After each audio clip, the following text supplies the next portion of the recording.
வணக்கம் ஃப்ரெண்ட்ஸ், எல்லோரும் எப்படி இருக்கீங்க?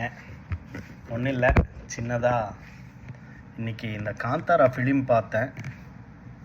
ரீசெண்டாக ரிலீஸ் ஆகிருக்க இந்த காந்தாரா ஃபிலிம் இப்போ தான் பார்த்துட்டு வந்தேன். அப்படியே மனசில் ஒரு மாதிரி அந்த படம் ஓடிக்கிட்டே இருக்குது. முதல்ல விஎஃப்எக்ஸ் டீமு அந்த படத்தில் கிராஃபிக்ஸ் பண்ணியிருக்கிறவங்க ஹேட்ஸ் ஆஃப். ஏன்னா சில இடங்கள்லாம் அப்படியே ஒரு ஹாலிவுட் ஃபீல் கொடுக்குற அளவுக்கு அந்த சினிமாட்டோகிராஃபி இருந்தது. நான் கரெக்டான வார்த்தை பயன்படுத்துகிறேன்னா என்னன்னு தெரியல. அந்த வீடியோஸ், அந்த காட்சிகள் எல்லாம் அவ்வளோ ஒரு பிரம்மாண்டமான காட்சிகள். எங்கேயுமே எந்த சொதப்பலுமே தெரியல. தீவிரமாக உட்காந்து ஆராயிறவங்களுக்கு தெரியலாம், எனக்கு எந்த சொதப்பலும் தெரியல.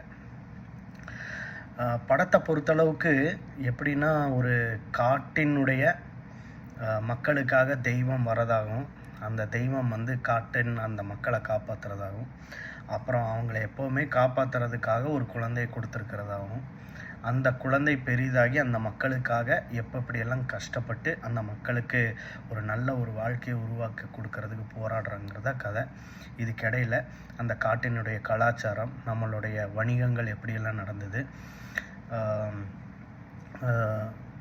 அப்புறம் நம்பிக்கைகள். இப்போ நம்ம தமிழ்நாட்டை பொறுத்தளவு கருப்புசாமி, முனிசாமி இந்த மாதிரிலாம் இருக்கிற மாதிரி அங்கே இருக்கிற தெய்வங்கள் எப்படி, தெய்வங்களுடைய பெயர், அவங்களுக்கு எப்படி பூஜையெல்லாம் பண்ணியிருப்பாங்கங்கிற மாதிரி ஒரு கலந்துபட்ட ஒரு கலவையான படம்.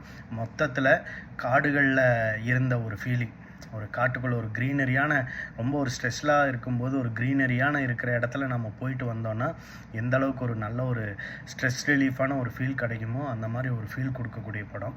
100% womens and childrens great hit ஆக போகுது, அதில் நோ டவுட். அதே மாதிரி இந்த படங்களை நிறையா ஆராய்ச்சி பண்ணுறவங்க நிறையா குறைகளை எல்லாம் பேசலாம், அது வேறு விஷயம்.